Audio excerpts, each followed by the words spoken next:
Yo Yogi is a bad show in my opinion. Here's why. 1. The show's attempts at being trendy and radical is another example of a cheap and unneeded attempt at modernizing an old franchise. This also quickly becomes outdated and unfunny decades later after the show first premiered.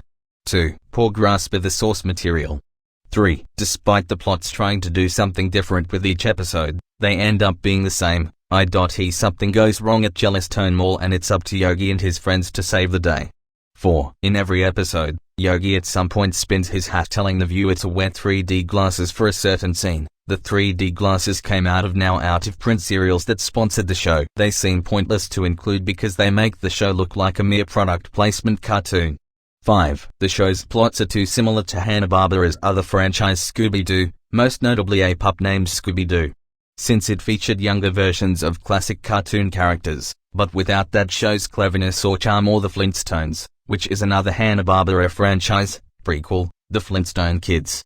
6. Many of the characters are badly butchered. Yo Yogi is now portrayed as a lazy, more egotistical, and more destructive moron who has his mind on food and doesn't stop talking about it, unlike he did in the original cartoons. He would threaten anyone for being a classicist that is not hip and radical. Boo Boo is now more useless and only serves as someone for Yogi to talk to. Cindy now acts like a stereotypical teenage girl and acts sassier. Officer Smith acts more like a huge jerk and keeps blaming Yogi and friends for stuff that they didn't even do. Secret Squirrel acts much more like a nuisance and is a huge blabbermouth and keeps causing more harm than good.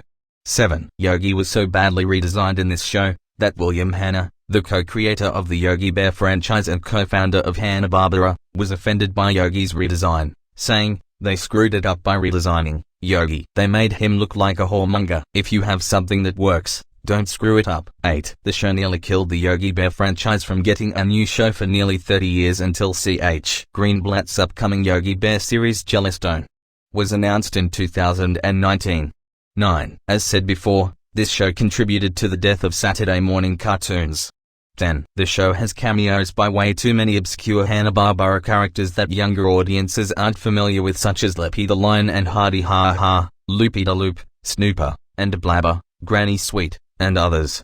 11. While some of the characters are children, other HB characters are in the normal age, which leads to much confusion and continuity errors, such as Hardy Ha Ha being a child and Leppy the Lion being an adult. 12. Some of the other characters, such as Clunk and Zilly, from Dastardly and Muttley and their flying machines, never show up in the series as teenagers. And 13. The show recycles the same duo of bumbling burglars plot for about 4 episodes. End of review. Rant.